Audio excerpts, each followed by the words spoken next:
Hello, everyone. Welcome to the House Huddle. I know it's been a little bit of a minute since I last posted. However, my time has definitely not been spent not diving into new cases to see what direction the channel may go into.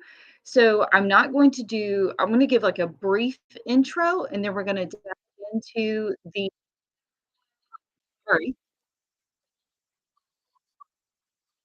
Oh, it was a delay. Sorry, guys. Hang on. There we go. Hey, Crystal. Sorry about that. I'm trying to figure out this live thing. Um, so now that I have a few of you guys in here, let's just kind of start over, I guess. I'm going to do a quick intro to this case because some may or may not have heard of it. And I just want to let you guys know that it does not mean that I will not be covering Watts. I will definitely continue to put out Watts content. However, this case is actually local to me and it's actually literally right in my backyard. So um, I have been spending probably way too much time invested in watching these trials, as many of us have. And so, just a little bit about this case. The victim in this case is Dan Markel. He was a Harvard graduate and Florida State University professor in the law school. And he was married to a woman named Wendi Adelson, who also was a professor at FSU law. They were married, and I'll dive more into their past and get you all of their dates and their history. However, they were married, had two children, nestled here in Tallahassee, Florida, and Wendi, being from Miami, and they originally met in Washington, D.C., um, clearly she felt like she was out of her element. And many people feel like that here. You're either here and really just immersed in the community, or you still kind of feel like an outsider no matter how long you stay here. So it really just depends on what you're looking for in a hometown. So, long story short, keep it really simple. One day, Danny came home from the gym, just a typical day, comes home from the gym and pulls into his driveway, and a vehicle unfamiliar to him pulls in immediately behind him. A man gets out of the car, walks up, shoots him twice in the head, and then bails out of the driveway, leaving him there. And then fast forward a couple of years, and finally the shooter and the accomplice, hey guys, are found. And then there's this random woman connected to the shooter and the accomplice. And so they get these three, they try them, they get them convicted of first degree murder. But the question remains, who in the world would, it was clearly a hit, and who would do this? Like, why would these guys just randomly come up from Miami and do this? And so the investigation obviously has continued. Now, this crime happened back in 2014, and moving forward, I mean, it's been a slow process. However, our state's attorney is just 100% a badass and knows what she's doing. And so methodically, she has now tried 4 cases, found the missing link, and the missing link was Wendi Adelson's brother. So let's let you guys follow me for a second. The shooter is the father of this mystery woman's children. Mystery woman is the now ex-girlfriend of the brother of Wendi, who was married to the victim. See how that worked? So you had shooter, accomplice, baby mama. Baby mama actually dated the brother of the victim's ex-wife. And theory has it that her family was adamant, really wanted her home down in Miami, and the evidence shows and supports that. And we are going to dive headfirst into all of that. But 1 week ago, Charlie Adelson was tried and convicted of first-degree murder.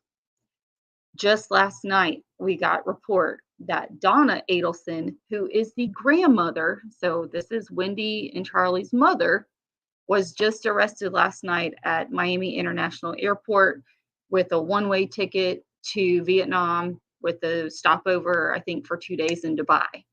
So clearly, she and Grandpa were trying to get out of country. Now, as far as I know, the grandfather was not, he did not get arrested. And I'll straight up tell you, having followed this case for years now, I'm ready for it. As many of us are. It's time for justice for this family. And I'm really curious what's going to happen in the coming weeks. So, welcome everyone that's here. I'm really excited to have you. I know this is a little bit of a shift from what I normally cover because typically I've been covering Watts, but I did want to bring you an additional case just so we can have a little bit of variety. And there's so much that I've already recognized within hours of all these interviews that we totally are going to have some conversations and content. And I just think it would be really beneficial to everyone in the community. So again, welcome. And I have this probable cause affidavit that I would love to read through with you. And you're going to get to hear some of the backstory. You're going to hear the investigation. You're going to hear some of the previous trials and convictions. So you're going to understand where we stand today. Okay? So you guys, if you can hear me, just give me a thumbs up or a heart or something like that. I want to make sure that everyone can hear me fine. And then we will dive right into this. Let me get it over here so I can see it. Okay. So bear with me.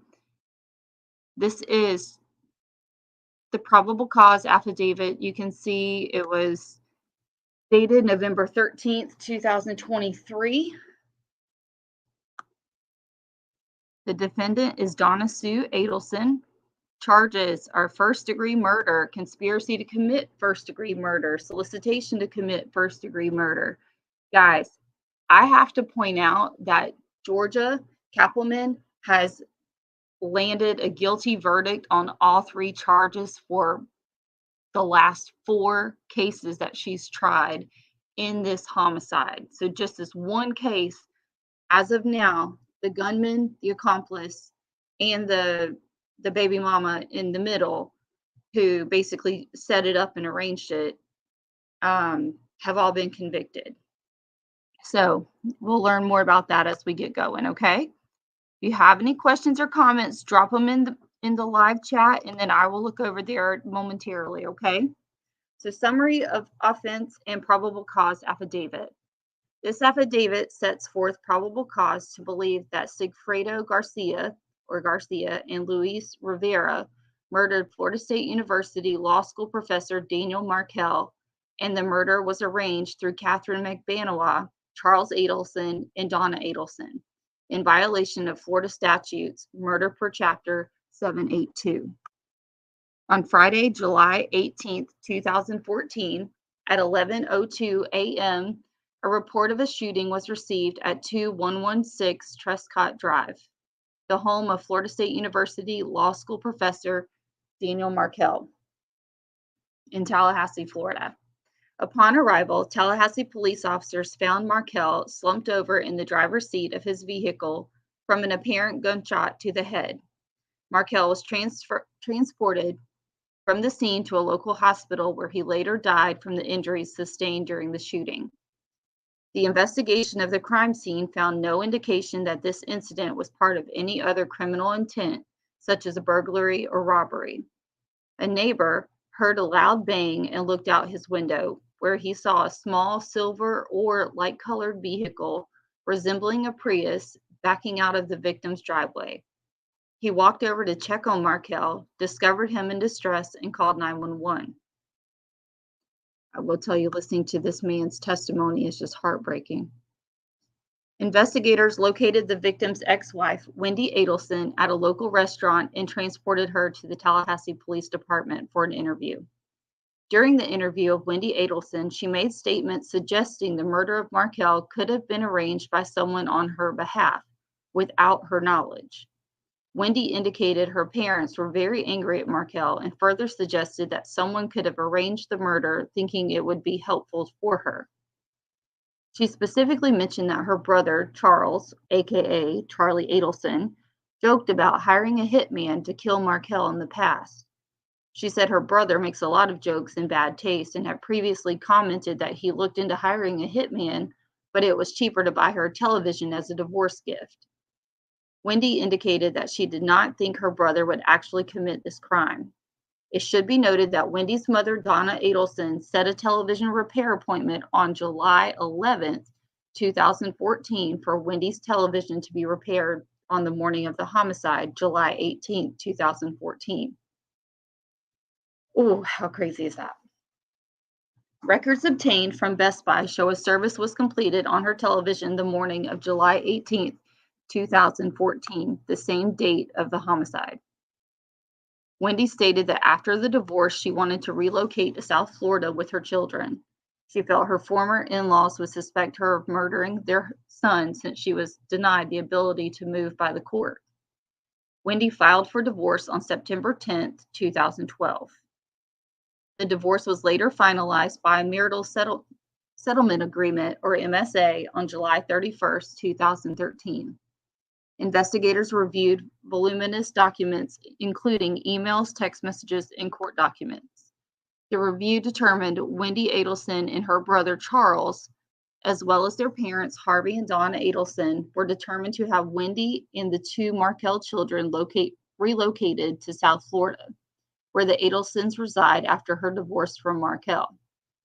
Markel objected to this, and his ex-wife objected to his ex-wife moving his children to South Florida. And on June 20th, 2013, almost a year prior, Leon County Circuit Judge Hobbs formally denied with prejudice Wendi's motion for relocation with the children. After the court's denial, Wendi's parents, especially her mother, Donna Adelson, repeatedly tried to convince Wendi to coerce Markel into allowing the relocation to South Florida. Donna suggested the family offer Markel $1 million to allow the relocation, with Donna Adelson and her husband Harvey Adelson contributing 1/3, Wendi Adelson contributing 1/3, and Charles Adelson contributing 1/3. Donna also suggested that Wendi threatened to convert Markel's children to Catholicism, knowing that Markel was very observant in his Jewish faith, and that the religious practices of the children were of the utmost importance to Markel. Guys, can you already see what we're going to be talking about?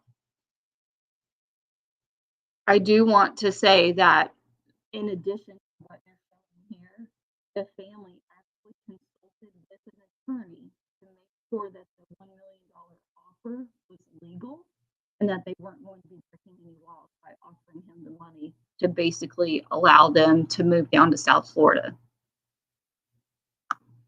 Wendi Adelson's prior boyfriend, Jeff Lacoste, stated Wendi disclosed to him that Charles had seriously looked into hiring a hitman in the summer of 2013, and he was told it would cost either $15,000 or $50,000.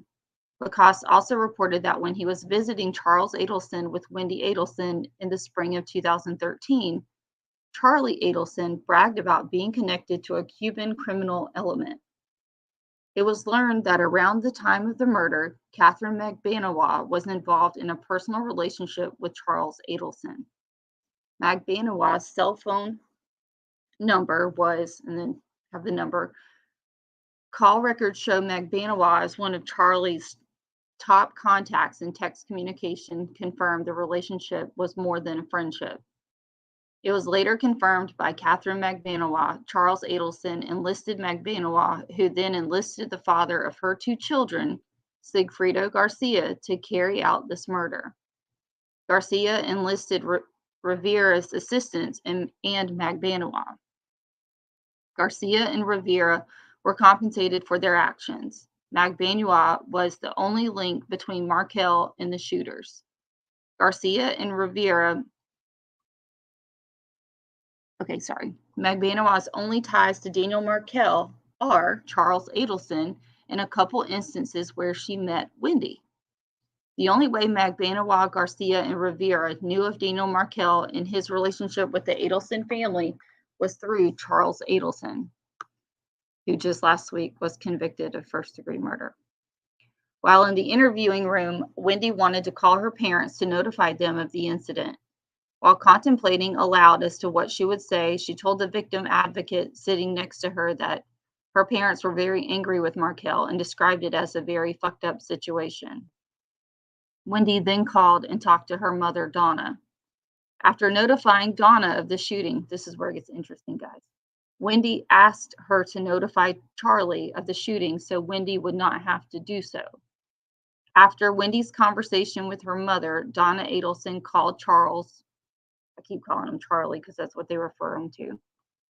Donna called Charlie's cell phone at 7:11 p.m., which went to voicemail. Charles then called Donna's cell phone at 7:13 p.m. with a call duration of 5 minutes and 47 seconds.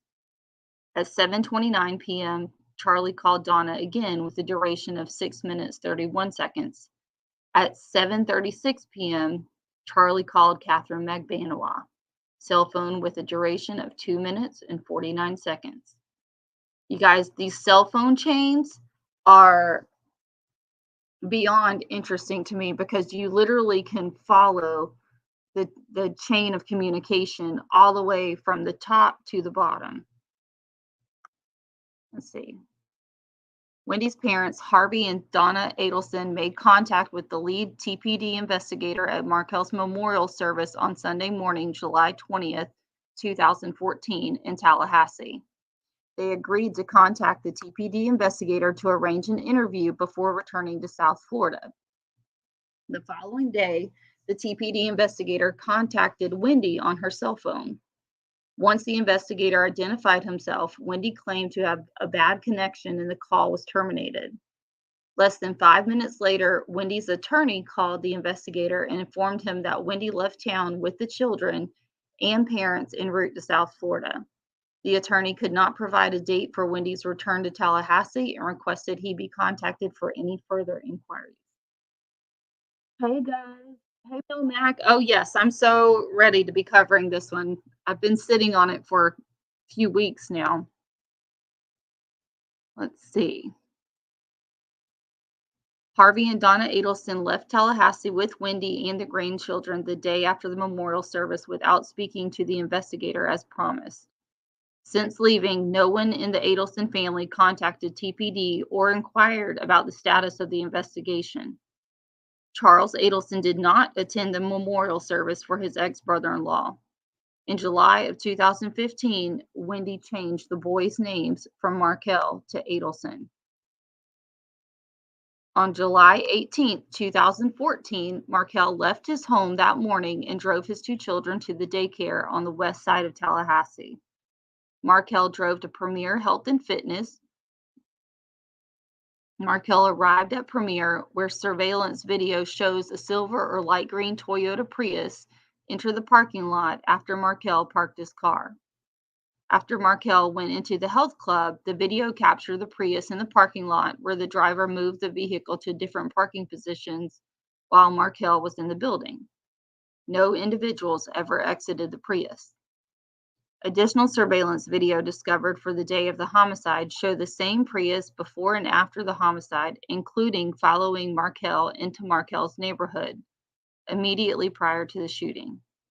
After analyzing the surveillance videos, the suspect vehicle was determined to be a 2006 to 2009 Toyota Prius with silver pine mica paint color. The Prius had tinted windows, a sun pass transponder on the top center of the windshield, a missing tow hook cover on the front bumper, and a black passenger side mirror casing. It was determined the Prius followed the victim through the morning and back toward his residence where the shooting occurred. This suspect vehicle fit the description given by Markel's neighbor after he heard the gunshot and looked out the window and saw the Prius backing out of the victim's driveway. Florida Department of Transportation records for SunPass on Alligator Alley, I-75 west of Fort Lauderdale on July 16th and 18th, 2014 had one account listing a Prius as a customer vehicle. The SunPass transponder activity was consistent with the cell site data for Rivera and Garcia's handset travels. The transponder of interest in this case is number per FDOT records. The SunPass account using the above transponder is a rental car company in North Miami, Florida. Law enforcement obtained the rental contract for a 2008 Toyota Prius on July 15, 2014, 3 days before the homicide. The customer is listed as Luis Rivera with a contact number of a second telephone number was also written on the rental contract. Garcia's phone number was there with the word brother written beside the number. The rental contract indicates the Prius was checked out at 6:15 p.m. on July 15, 2014, and rented to Rivera through July 21, 2014, 3 days after the homicide. The Prius rented by Luis Rivera on July 15, 2014 contained a GPS device installed by the owner to assist with theft or non-return.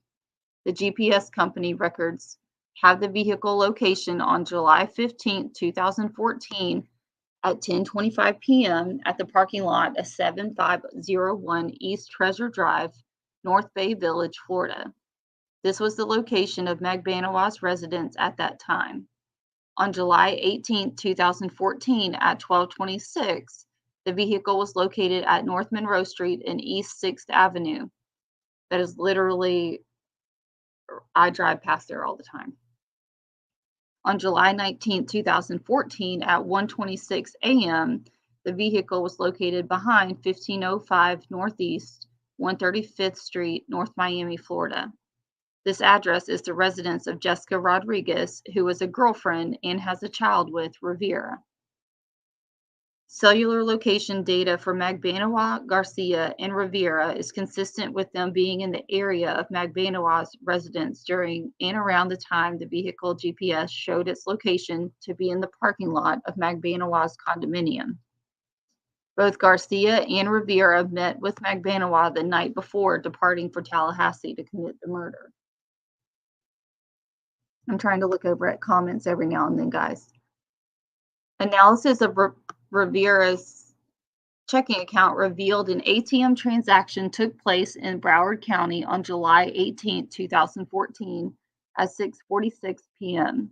as they were returning to Miami from Tallahassee, Florida. Security video from the drive-through ATM lane shows Rivera driving a Toyota Prius up to the ATM at 6:45 p.m.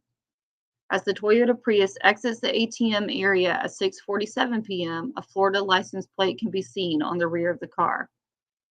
The tag characters match those of the car rental contract. And guys, the photo of these guys at the ATM was very, very clear. Cellular records show numerous contacts between Catherine Magbanawa and both Charles and Sigfrido Garcia. On one occasion, telephone records show contact between Garcia's handset and a cellular telephone registered to Harvey Adelson. So guys, this is where when people say they don't think Grandpa's involved, Grandpa's name shows up in this affidavit quite a bit. So the cell phone was registered to Harvey Adelson, Charlie and Wendi Adelson's father, on July 1st, 2014. At approximately 11:47 a.m., Magbanawa's telephone began attempting to contact Garcia's telephone.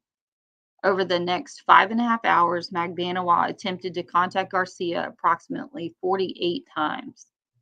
At 5:05 p.m., Magbanawa made contact with Garcia, and they had a conversation lasting 6 minutes and 22 seconds.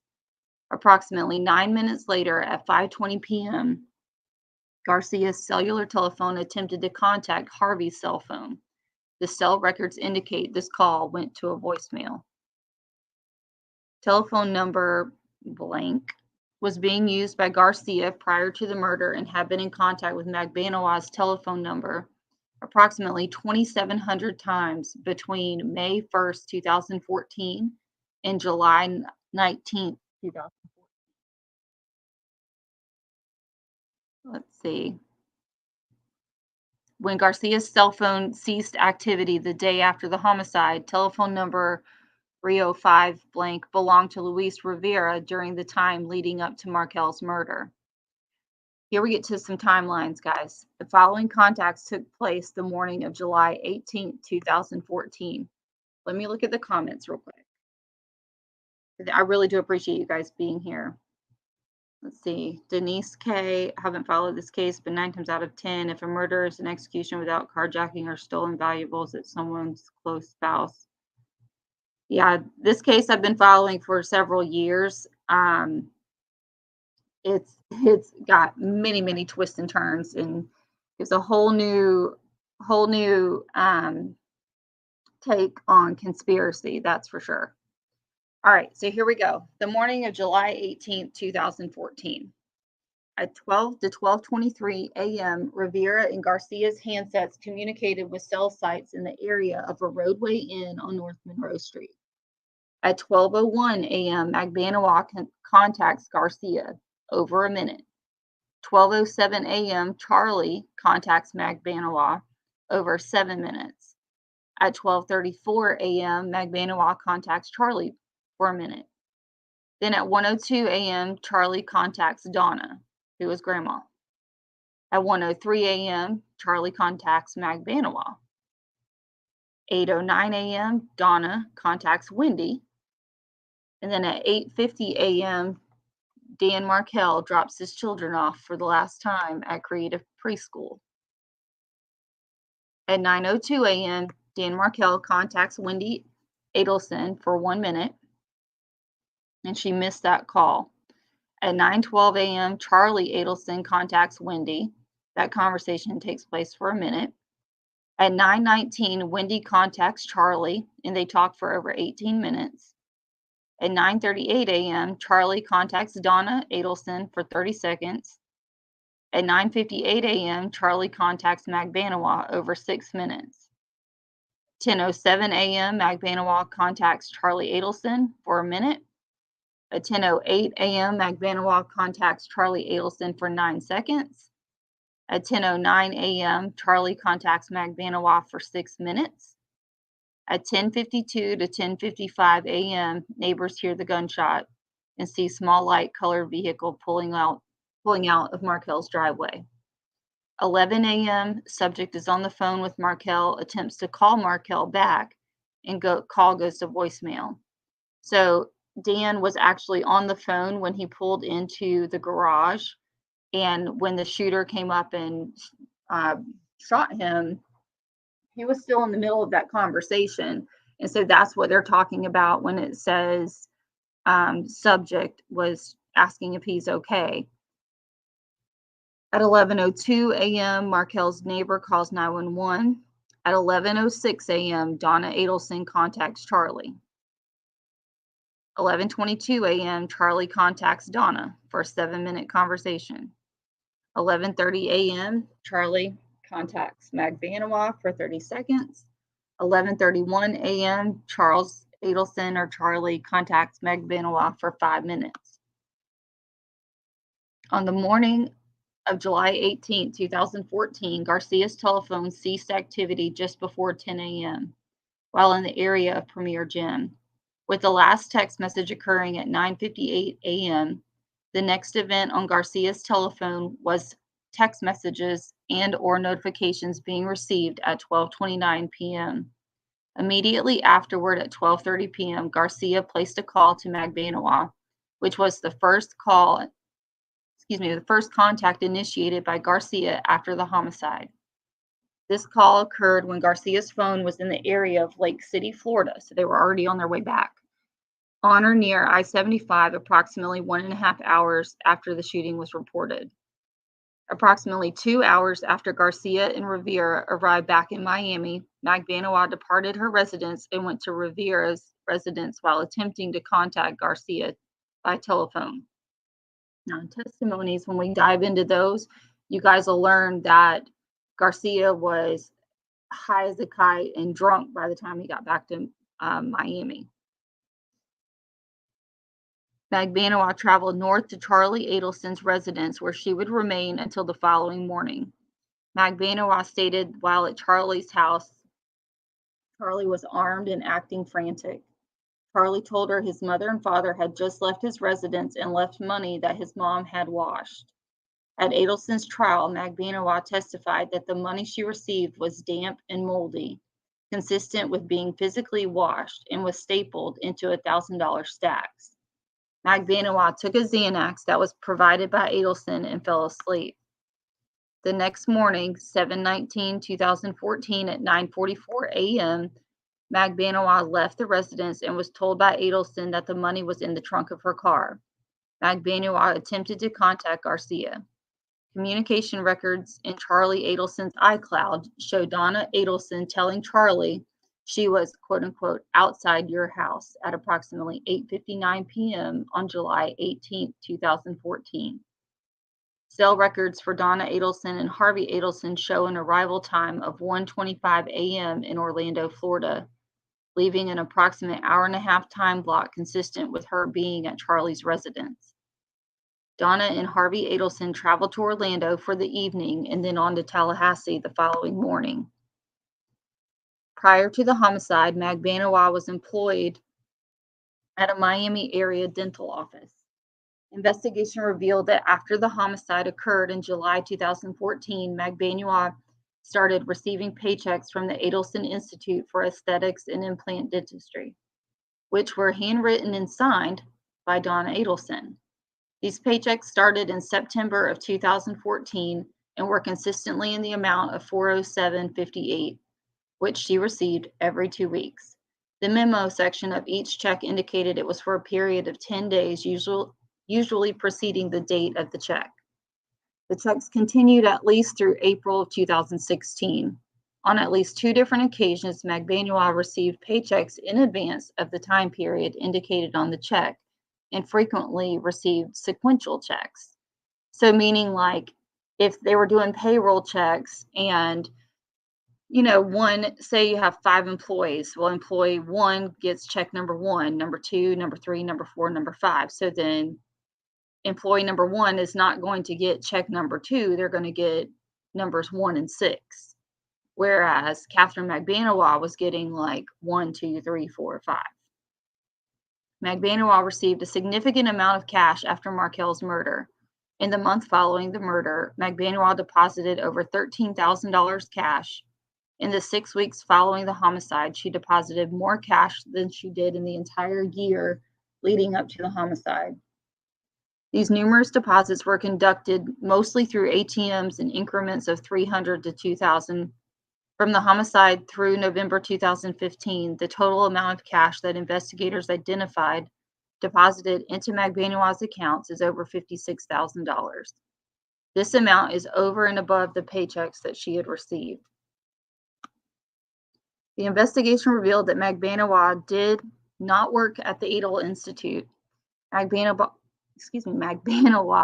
was also in possession of operating a 2001 Lexus LS 430 sedan automobile, which was registered to Harvey Adelson and previously used by Charlie.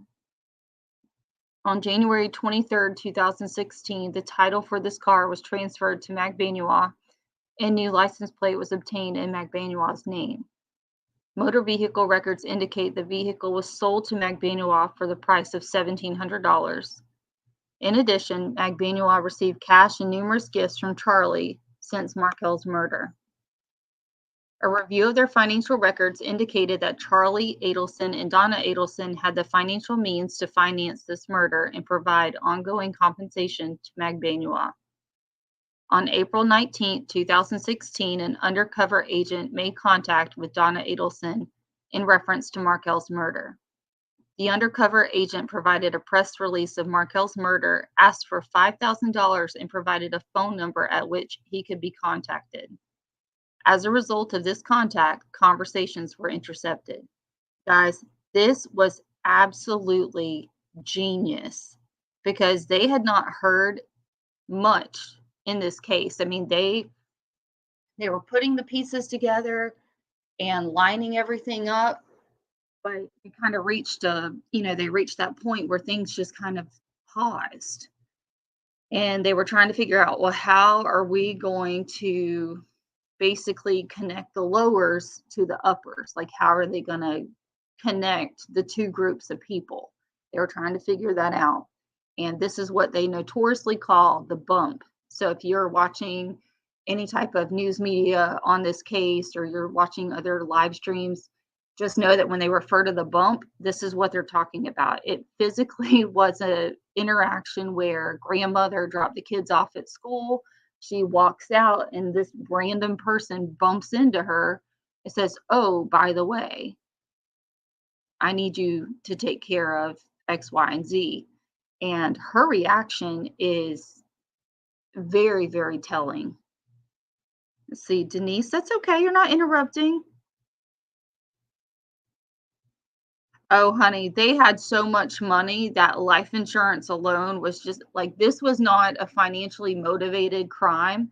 This crime arguably was because the father of the children, the ex-husband, did not want them to be down in Miami because he really wanted, they had 50-50 custody. They both lived here locally and they had equal sharing, equal time sharing with the kids. The problem was Tallahassee did not suit her lifestyle and what she wanted, and she was essentially miserable here. Add that to the fact that her entire family is down in Miami, and we're gonna dive deep into this. Like, I already have about 8 to 10 voice memos in my phone on videos to put together with this, just with this last week. Um, But no, so I will say I do know that there was life insurance. I do know that she gained quite a bit from Social Security. However, money was definitely not the motive in this one, which is the amount of money. The brother alone was making $3 million a year leading up to his arrest. Like, insane amounts of money. On April 19th, 2016, an undercover agent made contact with Donna Adelson in reference to Markel's murder.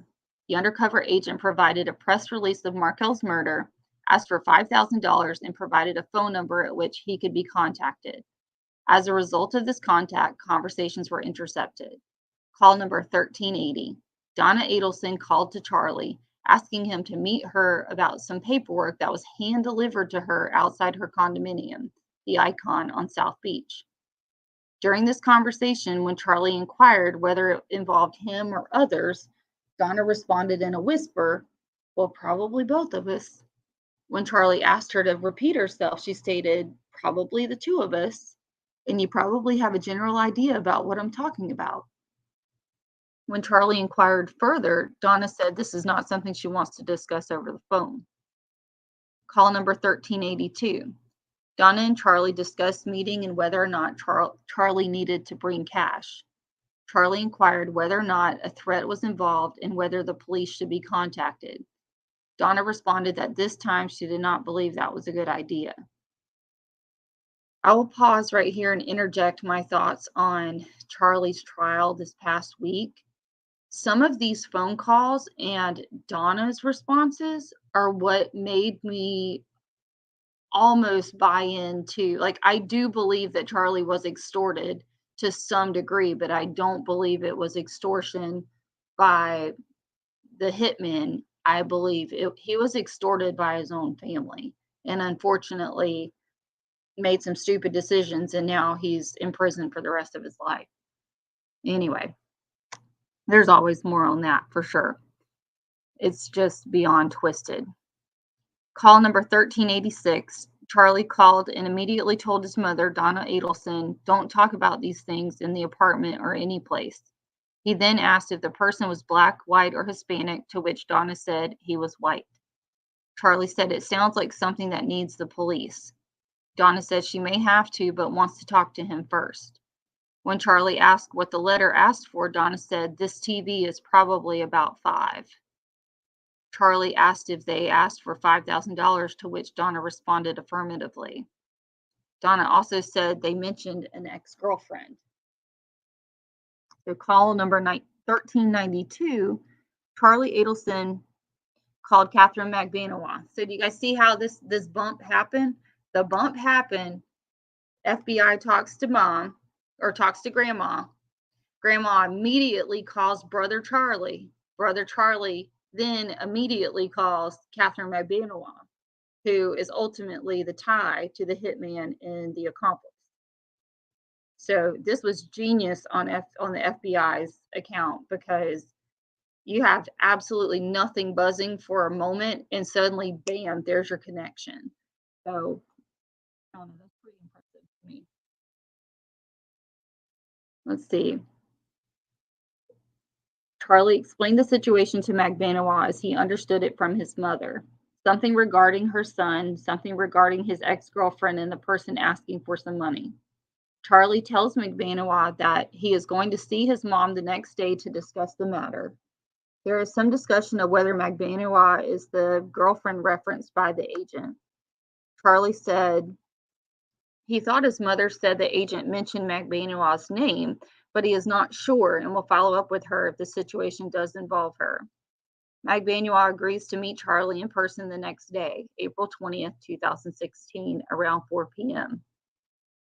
Charlie never contacted any other females to discuss the contact between his mother and the undercover agent, which is very telling because Charlie had the reputation of being quite the playboy.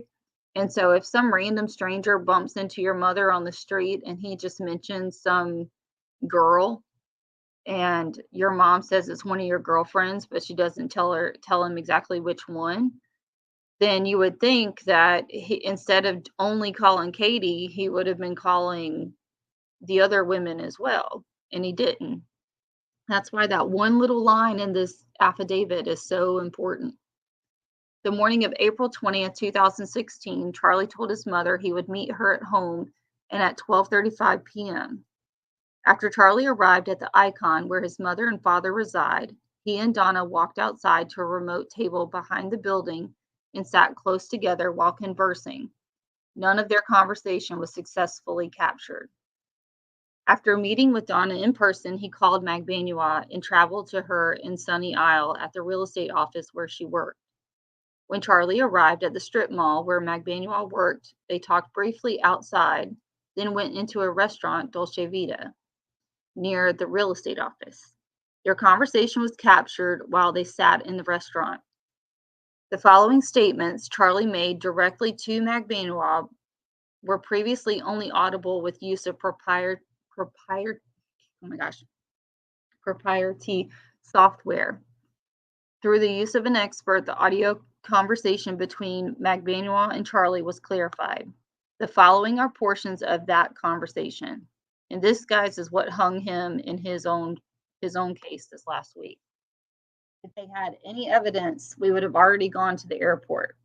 The problem is, even if they bugged your home phone, but even if they had bugged your phone, okay? But even if they bugged your phone, okay, you're still not talking about any of this. So my point is, how do you get people to talk? You throw in a smoke grenade, and then you get all the cockroaches to run out. Like, there's smoke in the house. There's smoke in the house, and everyone's running and everyone's talking, and you throw a smoke grenade. What do you think? And so he's trying to explain to her that basically, like, when they are trying to get someone to talk, they'll just randomly put somebody in play, which essentially is what the bump was. So, I mean, Charlie was on point here, but he was just stupid to be talking about it. And then point number 3 says, they may have approached my mom because my dad may be somewhere who is carrying, or someone who is carrying a gun. You never know if someone's, you don't want it to turn into a effing shootout, do you? He says, and I can tell you, a lot of times I carry on me.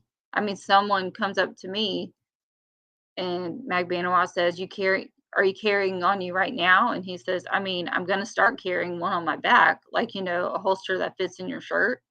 If someone comes up to me, they better be ready to shoot because I'm going to shoot them. Someone comes up to me asking for money right now. Yeah. Guess what? When the fucking police show up and there's a doctor, there's an oral surgeon standing there with the dead gang member in the effing driveway, they're not going to come down too hard on me, and I'm not going to talk anyway. I don't know much. I don't trust them. So something to note as well is that Luis Rivera is or was a former head Latin King gang member down in Miami. So he's a big deal, and he is tied to a lot of people. And unfortunately for Charlie, he kind of threw the Latin Kings under the bus at his trial. But I did watch a really, really good live on a new channel.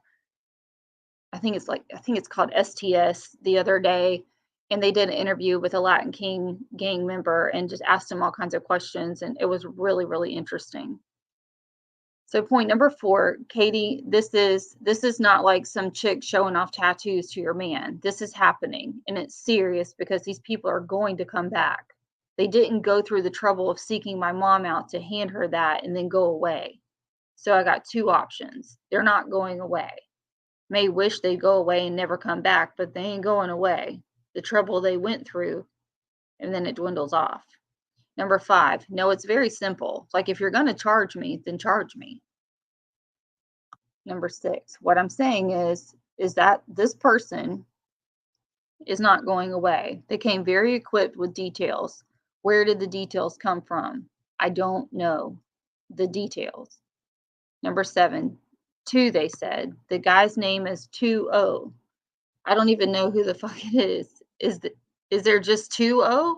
And then McBanois supplies Tuto's name. And Tuto's incarcerated now. So that's Luis Rivera. He was the former gang member. However, he was not the shooter. He was the accomplice that rode up there with his friend. And I know that you've been helping out Katie and helping your family and helping out Katie and her family. Now Tuto's family needs your help. My mom was like, I don't know what you're talking about. And he goes, well, maybe this will refresh your memory. And he handed it to her. And then you can hear McBanois talking. And she said, respect, spoke like, polite. She goes, polite and well-spoken. I said, did he act thug, or did he talk with a thick Spanish accent or anything? And she said, no.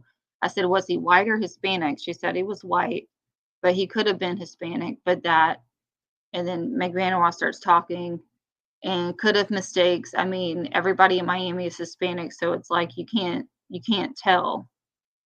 And he's just basically having this conversation with the baby mama ex-girlfriend, openly in this restaurant, and little does he know that there's a detective that's already bugged the area where they're sitting, and they have a video camera on him. So Katie, they'll be back. These people know about, whoever it is knows information. Number 9, let me ask a question. When everybody was there the next day, did any of you take any money? It's not like you're driving around in a Bentley, cruising around in mega yacht. He must at some point, because otherwise he'd have no idea that I had anything to do with, and it dwindles off. Number 10, it could. I wish it was a cop playing games. Why didn't they know it was me? If it was a cop playing games or an investigator playing games and they didn't mention me, they did mention your son's girlfriend, Katie. They did mention your son's girlfriend, Katie, not to mention me at all and my family. And I think if they thought I had something to do with it, they would find me and they'd talk to me, Like, go talk to the person who's involved, not fucking people who aren't involved. Well, Charlie, they came and found you. Number 11, and I'm not involved, but if they knew your relationship with me, not my family, like I dated you, not my mom. They knew my dad's name. The person obviously doesn't even know that we dated. That's the direct connection, is who was her boyfriend. Like, how stupid is this kid? And he's not even a kid. He's like 47 years old or 37 years old, something like that. The 71-year-old guy, Dr. Adelson, or the 37-year-old Dr. Adelson. Yeah, 37. Let's go talk to him, Dr. Adelson. That's who they talk to, not waste your time with mom. They needed to talk to someone who knew what the fuck went down. And so wouldn't it make sense that your connection to my family is me? Number 12, your connection to my family is not my mom. Like, yeah, you work for the office now because the checks are from there. And that's just because you come in and work on the weekends, which I trust that you're doing, because I never I'm never there when I see you. You tell me you do it and the place looks clean, so you get your checks. You clean up, whatever, but that's neither here nor there. This person knows information. And even if they are cops, that's information. Said your name, and they also know that. They're claiming that somebody who had something to do with it is incarcerated. I don't know anybody in jail. And that's when Catherine McBanuel says, him. Number 14, this is what I want you to do. I want you to call up this person and say that I got a call from some friends of mine who say that you reached out to them and that you mentioned my name. And remember, protect your name recently. So what you're going to say is, I got a call from some friends of mine who said that you had reached out and you have my name. These people want to go to the police because they had nothing to do with what you're talking about. And frankly, I don't know what you're talking about, but the name sounds familiar of who's incarcerated. So I'm going to give you something as a charity to help the less fortunate, but do not contact these people again and let them know you had nothing, or you had to do everything in the world to prevent these people from going to the police because they didn't know anything and I don't know anything. So basically what he's trying to get Catherine McBanuel to do is to call the number that was put on the flyer, which is an undercover agent, and basically tell him that the people that the FBI approached on the street had nothing to do with the crime. And so they're going to give a gift. So they're going to honor the extortion. They're going to honor the $5,000 demand and for it to help the less fortunate, but don't mess with the family anymore because they didn't have anything to do with it. Like, that's going to work. Number 15. I mean, Katie, I'll go to the moon and back for you. That's without even saying, I don't need to say that in the Catherine McBanuel, but that's what, it's like, you know what I'm saying. Help me out. Help me out. Like, you know it. I don't even have to. I don't have to sit here and tell you what I would do. I could show you what I could do. You know what I'm saying. Like, you know how I am. Like, I look for things to do. You don't ask me for shit. I'm the one that's like, hey, Noah's birthday's coming up. I got you. I'm the one who's like, anything I can. You don't ask. I'm the one who's like, hey, I'll sell you the Lexus for a very good price. I know you're having car problems. You know what I'm saying? So this point, these are areas where I think the defense could have hammered in a little bit harder to help Charlie out in the trial. And I feel like he missed this. But the whole trial concept for Charlie was extortion. And people think extortion, they think big numbers, big dollars. And yeah, the murder for hire was $50,000, I think, or a little bit, or I think it was ultimately $100,000. But if you pay attention, if she's just like this ex-girlfriend who's the middle connection to the shooter and the accomplice, and it's like, hey, I need you to put me on your payroll so I can have insurance for my kids, because that's what she did. So he puts her on the payroll at work.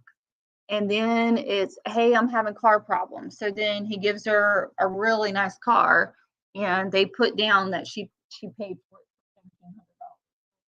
If you've ever bought a car outright, you can basically put whatever, you put zero down for how much you pay for it. And so basically, the extortion, or the defense could have argued the extortion did not end with the money for the murder. They could have said, well, it was also favored. Like, she got a press documentation, she got a car, she was added to the insurance, or to the dental practice over time to help pay for things. So, like, yes, they got the lump sum, but then he was still continuing to take care of this woman, and they had already broken up.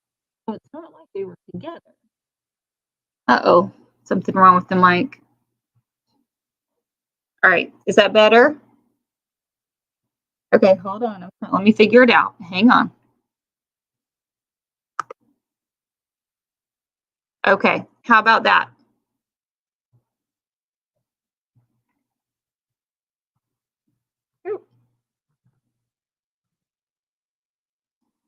Is that better, guys?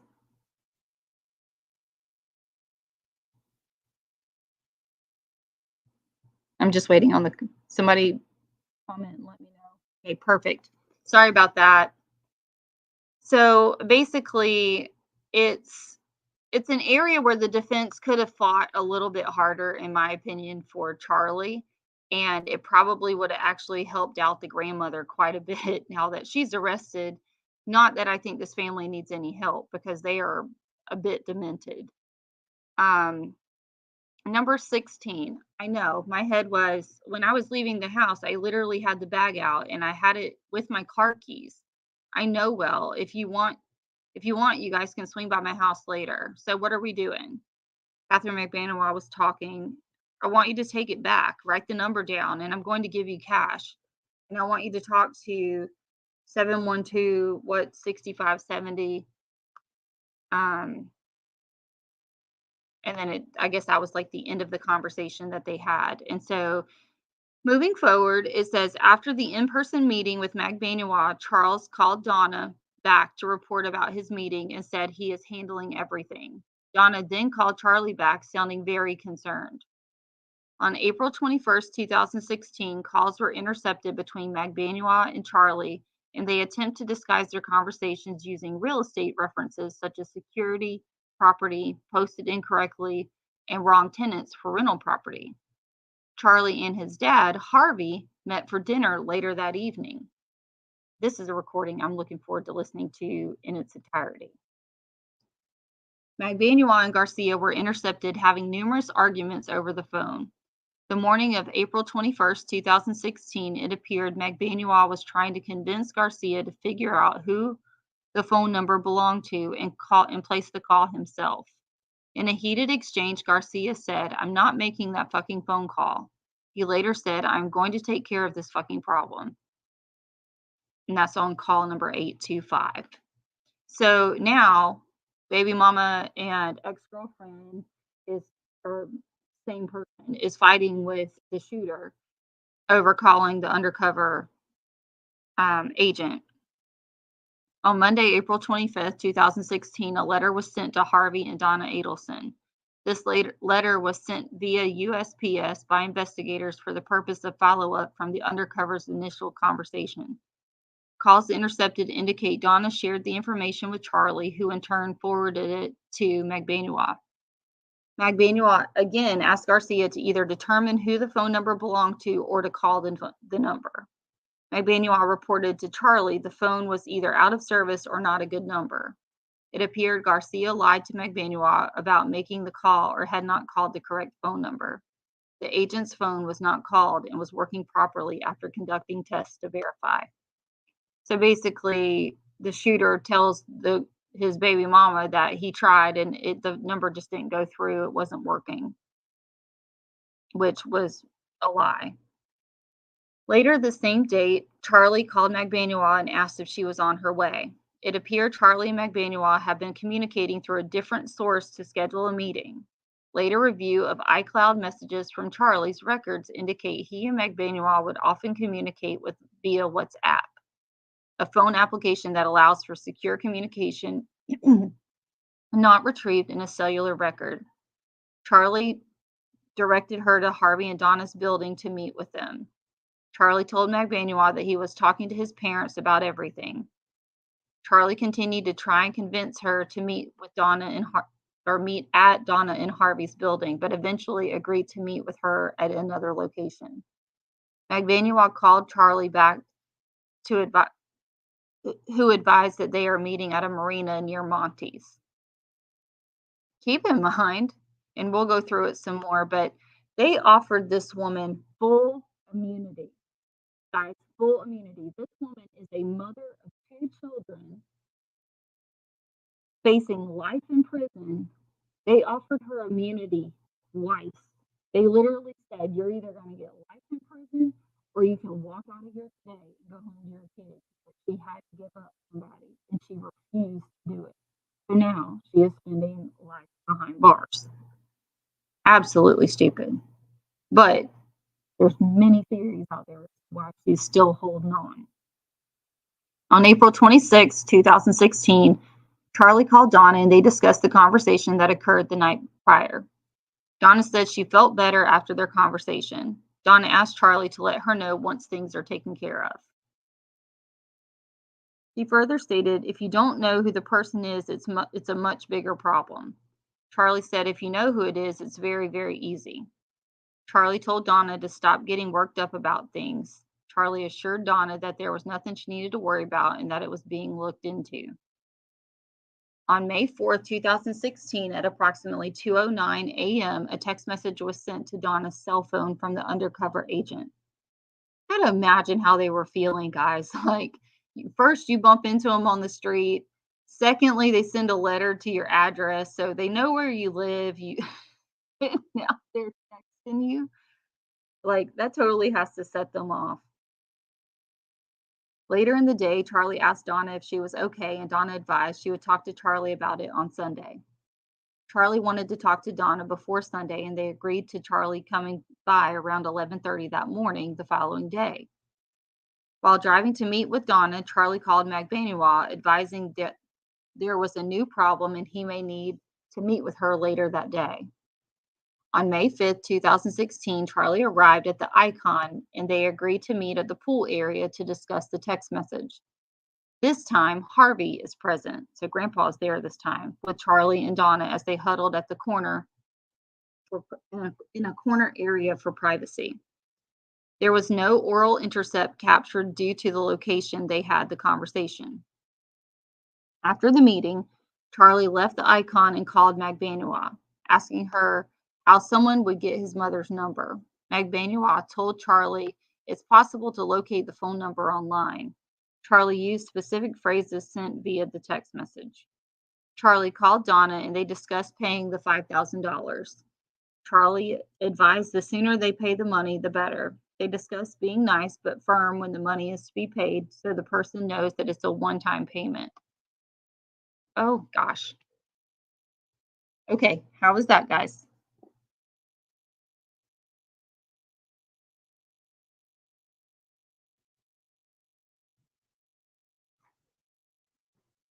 There we go. Denise, is that better?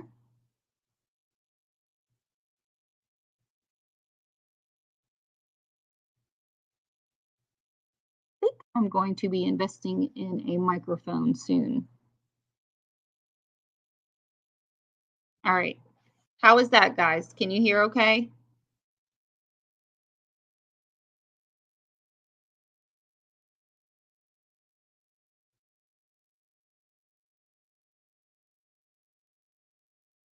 I'm not seeing anything, so I'm just checking.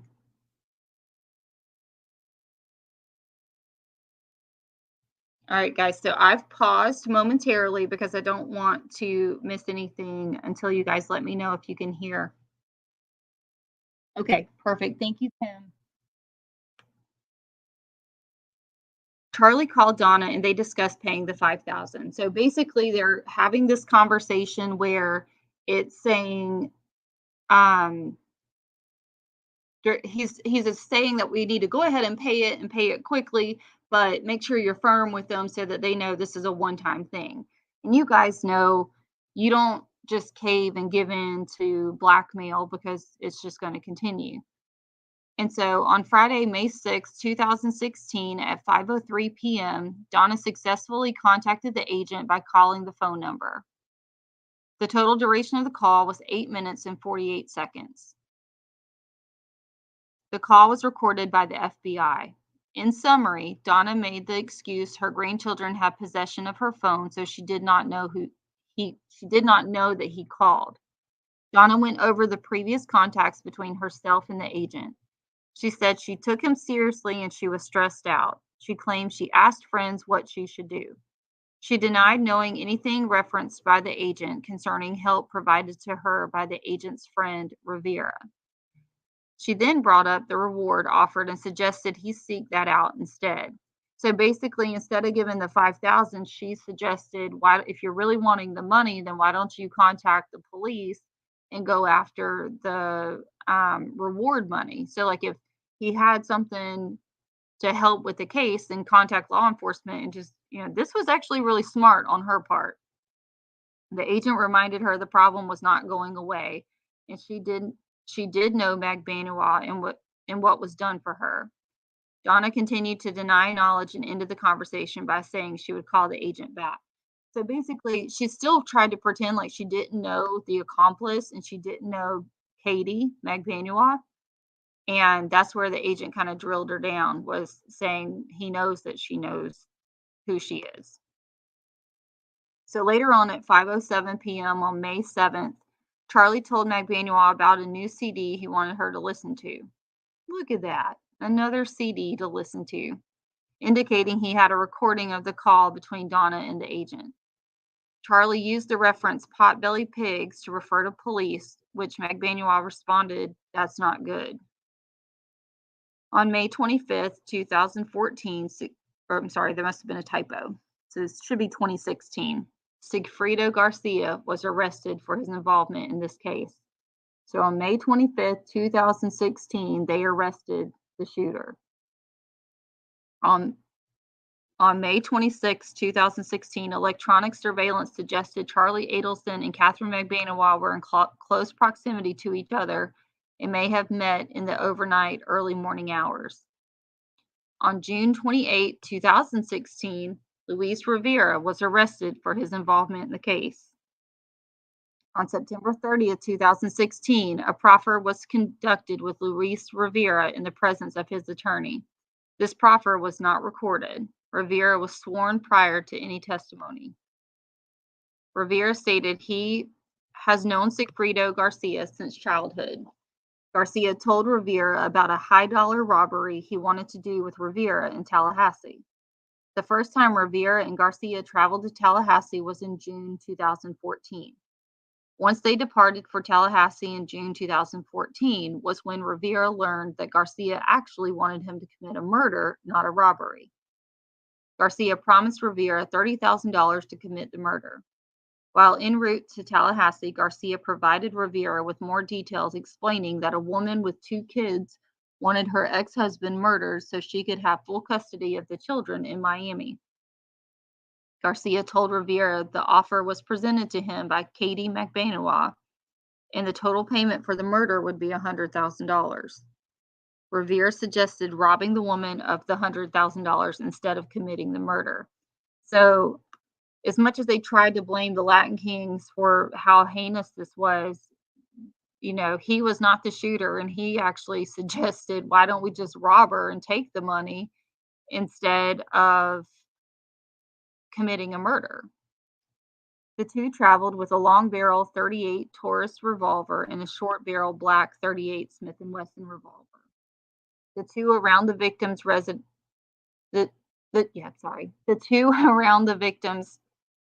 residence and followed the victim's vehicle. Rivera recalled Garcia having a colored printed photo of the victim with words printed on it. Rivera could not recall what was printed. They would eventually park the car at Winthrop Park and wait for the victim to leave.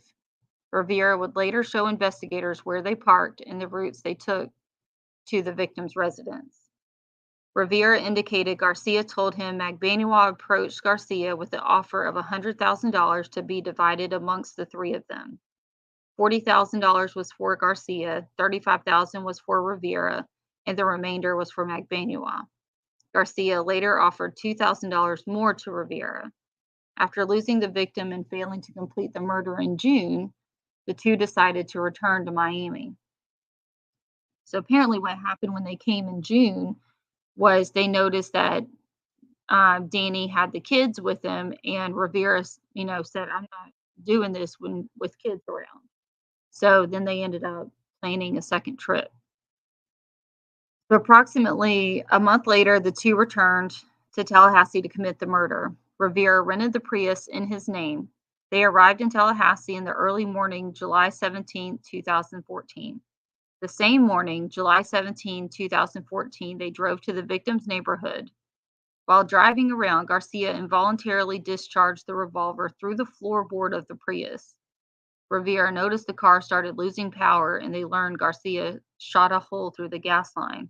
Talk about karma and bad omens and all the things. You drive up here to commit such a crime. I mean, like, if this wasn't God telling them, like, stop, you don't have to do this, like, just quit. You shoot a hole through the gas line. They were able to repair the vehicle and continue traveling. A search warrant was issued in October 2016 for the Prius. The fuel line underneath the passenger side of the vehicle was spliced together, and the corresponding hole was located in the floorboard, consistent with the information provided by Rivera. The following morning, July 18, 2014, Rivera and Garcia traveled back to the area of the victim's residence, where they observed the victim leaving the neighborhood. They followed the victim around town as he dropped his kids off and went to Premier Gym. As they returned to the victim's residence, the victim turned off of Thomasville Road prior to Benton Road. Rivera and Garcia traveled further down to Benton and entered the neighborhood from the south. As they approached the victim's residence, the victim was pulling in the driveway in front of them. They pulled in behind the victim as he parked in the garage. Garcia exited the Prius and approached the driver's side door of the victim's car. Garcia shot the victim twice in the head, then returned to the Prius, and the two left Tallahassee. They traveled north on Thomasville Road to I-10 to I-75, confirming the information previously discovered through electronic data. While driving back to South Florida, Garcia called Magbanua approximately an hour into the drive. Garcia told Magbanua, "It's done." Rivera explained he could hear Magbanua's voice as Garcia held the phone up to his ear. During the drive, Garcia asked Rivera to pull over near a bridge and waterway so Garcia could dispose of the firearm. Numerous attempts to locate this bridge and waterway were unsuccessful. Upon returning to South Florida, Rivera and Garcia withdrew cash from the ATM in Pembroke Pines, where they were observed on ATM security cameras. They then drove to Rivera's residence. The following morning, Rivera, I'm sorry, I looked down and saw you guys laughing about it. I'm assuming it's about the gas line. The following morning, Rivera received a call from Magbanua. She told him if he wanted the money, he needed to tell her where to meet because she could not get a hold of Garcia. Rivera knew Garcia was at Stephanie Carmona's residence, so he called a friend, Anthony Ortiz, to go pick him up. While waiting to return home, Rivera received a call from his child's mother, Jessica Rodriguez, whom he lived with. Jessica told Rivera that Garcia and Magbanua were at the residence with a package for him. Rivera returned home. He observed Magbanua's white SUV in the driveway. As he entered the residence, he received a package from Magbanua and Garcia. Rivera did not want Jessica to know what was in the package. Rivera then left the residence with Garcia. Rivera described the package as a stack of $100 bills stapled together. In July of 2018, contact was made with June Umchinda. Guys, we will be covering June. Man. Umchinda was a girlfriend of Charlie Adelson at the time of the undercover operation in which the FBI agent approached Donna Adelson. Of relevance in her interview was her recollection of Charlie Adelson's having stapled money in a safe in his residence. June stated she followed the case in the news, and when she heard about stapled money, she found it odd because she remembers Charlie keeping his that way. June also testified that Charlie Adelson was acting angry, agitated, and nervous around the time of the undercover operation and Magbanua's arrest. I must have skipped over that part, so they actually arrested Katie as well. Adelson advised June that he gave Magbanua a car and financed a portion of her breast augmentation. June Umchinda also observed Donna Adelson to be stressed out during this time frame, and Donna Adelson made a statement to June Umchinda that she felt like Dan Markel was haunting her from the grave. In July 2021, contact was made with Ryan Fitzpatrick. During the interview with Fitzpatrick, it was learned the two had a falling out in recent years over financial disagreements. He said Charlie's entire demeanor changed when Katie Magbanua was arrested. Adelson started putting up security cameras and was constantly paranoid of an arrest. During a conversation with Fitzpatrick, Charlie Adelson said, "You can get away with murder if you keep your mouth shut." Fitzpatrick also stated he knows Charlie staples his money together because he has received money from him in that manner. Fitzpatrick said Charlie staples his money in $1,000 increments. In October 2019, Garcia was tried and convicted. He was sentenced to life in prison. In April of 2022, after the clarified audio recording from Dolce Vita revealed Charlie Adelson making additional incriminating statements, he was arrested for first-degree murder, solicitation to commit first-degree murder, and conspiracy to commit first-degree murder. In May 2022, Catherine Magbanua was tried and convicted. She was sentenced to life in prison. In October 2022 and November 2022, the proffers previously mentioned were conducted with Catherine Magbanua, which, in my opinion, were a complete waste of freaking time. Like, I don't know what this girl is thinking, what she's scared of, or what she's holding back for. Like, if you know you have, like, in Florida, life is life. There is no good behavior, get out a little bit early. If you get sentenced to life in Florida, you are there for life. And she has been given the opportunity twice for full immunity, as in cuffs come off, you get your clothes back, they send you out on your way, and you get to go home. And she shot both of those opportunities down. And so in October 2023, the trial for Charlie Adelson commenced on November 6, 2023. On November 6, 2023, Charlie, I can't even talk. Charlie Adelson was found guilty on all charges. He is set to be sentenced in December 2023. In Adelson's trial, Magbanua testified that Adelson told her that his mother, Donna Sue Adelson, had just departed his residence at the time Magbanua arrived on the night of the homicide. Magbanua said the money she received appeared to have been washed. Jail calls from after Charlie Adelson's guilty verdict, which was just this past week, include multiple calls in which Donna Sue Adelson is telling Charlie Adelson that she is getting things in order, creating trust, and making sure her grandchildren are taken care of. Donna discusses plans for a suicide, but also discusses plans to flee to a non-extradition country. Donna Sue Adelson has considerable financial resources to accomplish this. On November 7, 2023, Donna and Harvey Adelson booked flights to Vietnam with a stop in Dubai. The flight EK0214 departs Miami, Florida on November 13, 2023 at 8:10 p.m. to Dubai, departs Dubai on November 15th at 9:35 a.m. and lands in Saigon at 7:35 p.m. The proceeding is true to the best of my present knowledge or belief. It is signed by the state's attorney's office. And this cause coming before me as the first appearance magistrate and having reviewed the preceding affidavit, this court finds that there is sufficient probable cause. Therefore, the motion was granted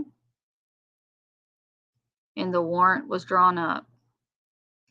And so we see that the warrant is State of Florida versus Donna Sue Adelson. It has her address. And let's see, its complaint has this day been filed before me by Jason Newland, who, being first duly sworn, says that I guess that should be on the 18th day of July, 2014 in Leon County, Florida. The defendant did commit the unlawful killing of a human being, Daniel E. Markel, by shooting him with a firearm, and the killing was perpetrated from a premeditated design to effect his death. Contrary to the statute, rule, regulation, or other provision of the law in such case made and provided, and against the peace and dignity of the state of Florida.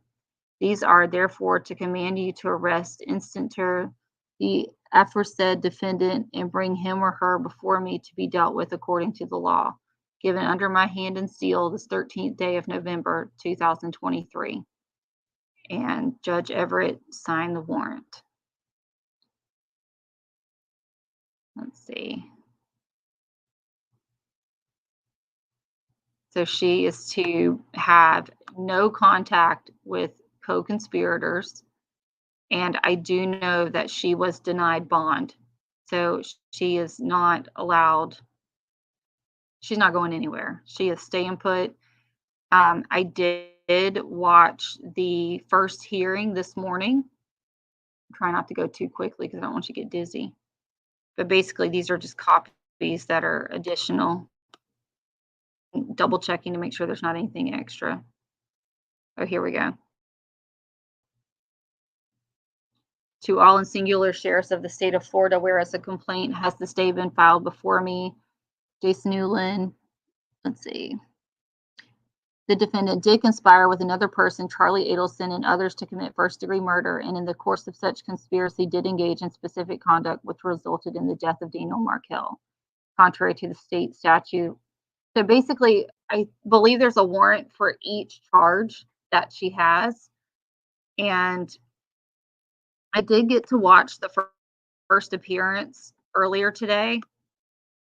I think it was earlier this morning, actually. I was at work when I received the word of the notification that the grandmother had been arrested, and we were anticipating when was that actually going to happen.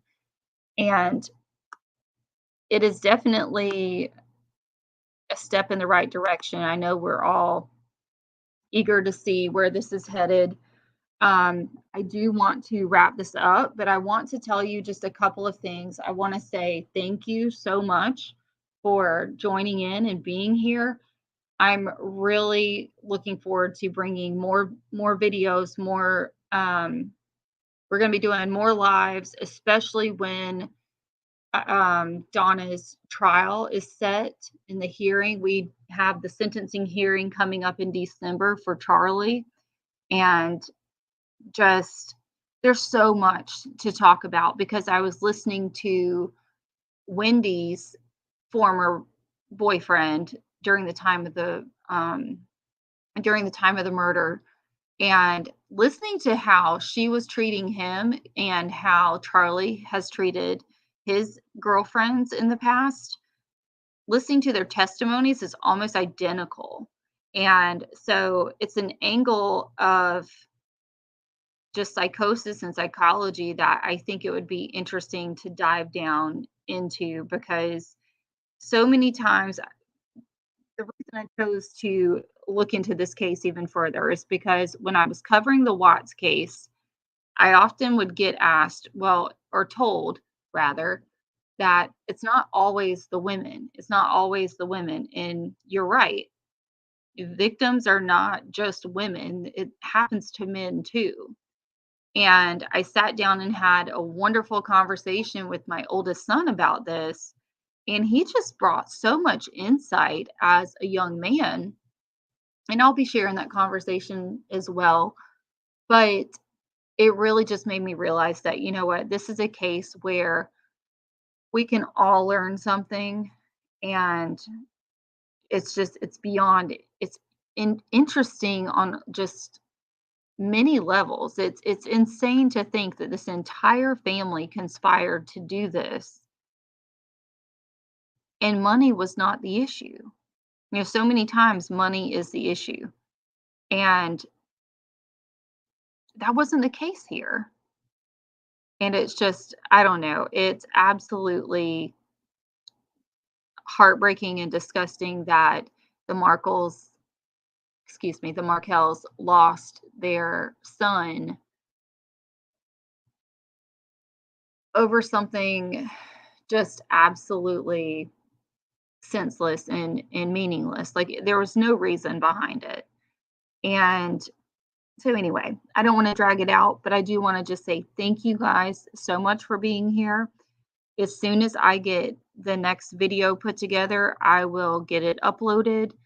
I think one of the first ones I want to go into is Jeff Lacasse. So I'm going to do my best to get that police interview. Like I want to get like the baseline, like the original interview from law enforcement, because that interview and Jeff Lacasse he is the star witness in every single one of these trials, because if you know anything about the case, you'll understand why Jeff Lacasse is such a big deal. He is their star witness, no doubt. And so I think that's a really, really good start, really good place to start when we are diving into this case.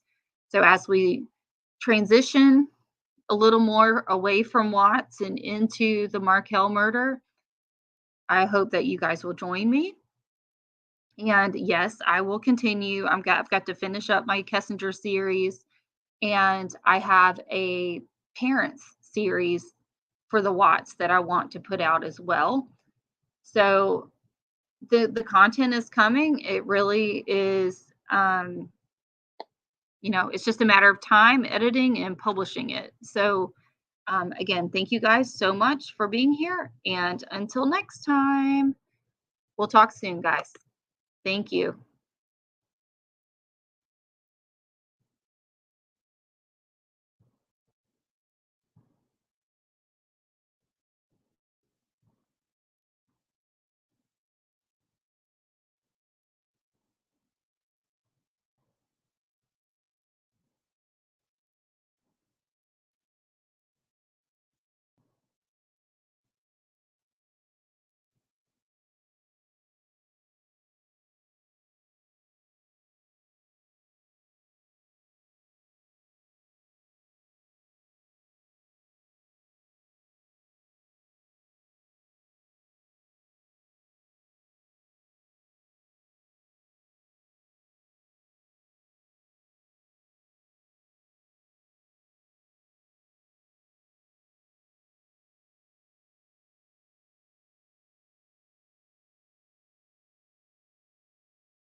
That chili dog, yeah, I've been watching them too. I've spent a lot of time watching them.